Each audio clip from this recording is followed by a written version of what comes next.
Your next stop is North America 1776. A key American document should have been signed by now, but it's nowhere in sight. You'll be handling a political hot potato, Inspector. I'm sending Polly Tix along to give you good advice. She knows all the political angles and the lines and curves, too. Good luck, and give Ben Franklin my best.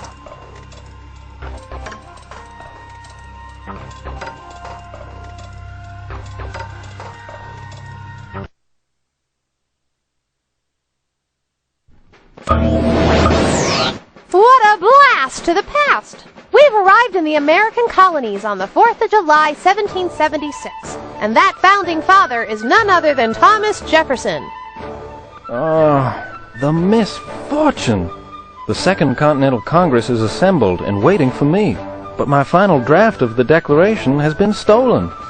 No need to get all wigged out, Mr. Jefferson. We'll help you make your declaration.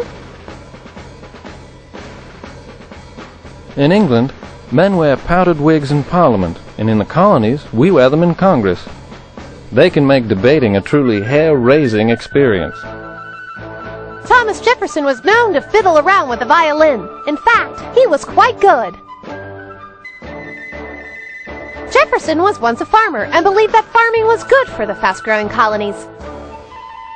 The dumbwaiter delivers food from the downstairs kitchen right into Jefferson's den. Now that's swell service. I love to read. My favorite recent pamphlet is Common Sense by Thomas Paine. It makes quite an argument for colonial independence. Greetings. Forgive my distraction. The Declaration draft I was composing has been purloined, and the Congress is waiting on me. I am Thomas Jefferson, a representative of the colony of Virginia. I've been working on an important document for the American colonies called a Declaration of Independence. Actually, the idea for a declaration was inspired by a 5-man committee, of which I am just a part, but they asked me to do the actual writing. I have a bit of a knack for writing, so Adams and Franklin asked me to write out the Declaration. I've been working on it for 2 solid weeks.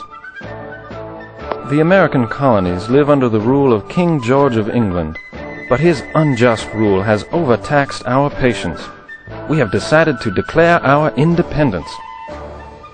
The king overtaxes the colonies and gives us no say in the matter. This is called taxation without representation, and it is most unjust. Delegates from all 13 American colonies have formed a Second Continental Congress in Philadelphia. They are waiting to sign the final declaration, but I haven't finished writing it yet. A thief stole my first draft of the Declaration of Independence, and I don't have enough parchment for a rewrite. Parchment is the key. If you can find me just a modest scrap, I'll be able to jot my thoughts down again and take them to the Continental Congress. If only I knew!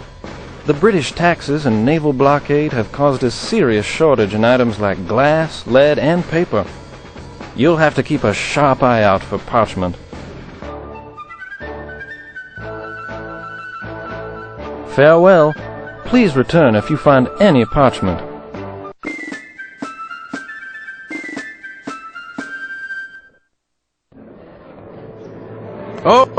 We thought you might be Jefferson. Where is that man? We need his declaration draft soon, or the colonies may gain independence. Hello, fellow patriots. The Continental Congress is getting anxious. Jefferson has not yet arrived with the Declaration. Benjamin Franklin's my name. Inventor, statesman, and clever writer. Ever heard of Poor Richard's Almanac? That's my publication, full of clever proverbs. A proverb is a witty little piece of homely advice. Here's one of my favorites. Early to bed and early to rise makes a man healthy, wealthy, and wise. Not bad, huh? Well, here's something off the top of my head. The delegate who completes our Declaration Sublime will save the American colonies in the nick of time. The delegates here are waiting for Jefferson to arrive with his draft. Then they need to make the hard decision to sign the Declaration. Not everyone is convinced that separating from England is the best thing to do. John Adams has worked to convince everyone that independence is our best option. But independence does not come without risks. If we lose our war for independence, everyone who put their signature on the Declaration of Independence will lose their heads. We're really sticking our necks out for this. Some delegates are British loyalists who don't want independence. But we'll convince them it's time we colonists stood up for our rights. Oh, that outline will be useful once Jefferson arrives with his final draft of the Declaration. Now, where is that man? He's late.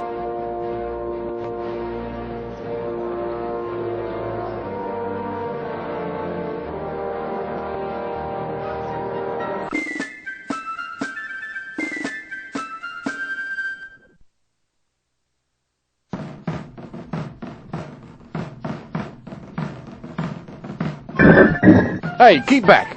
We're protecting this lead statue of King George from angry colonists. On July 9, 1776, in just a few days, colonial troops will knock over the statue and melt it into musket balls for the war. King George obviously wasn't too popular. G'day. Blimey, but all this garden has made tea time a distant memory. I can't remember the last time we had a cup. Truth to tell, I'm a proud servant of my king.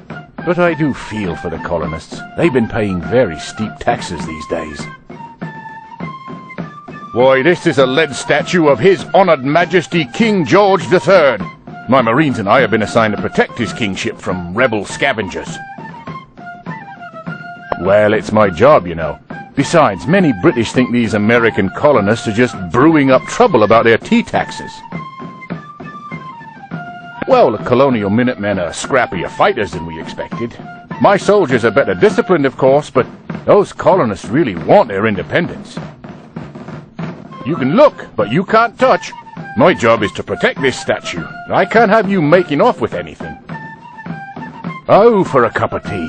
When His Majesty taxed the tea, the colonists boycotted the stuff. They've declared coffee their new national drink. Tea is just impossible to find these days. The colonists have stopped drinking tea to protest the tea tax devised by King George. It all started with that Boston Tea Party in 1773. Some tricksters boarded 3 of our merchant ships, dressed as Indians, and tossed every crate of tea into Boston Harbor. Outrageous!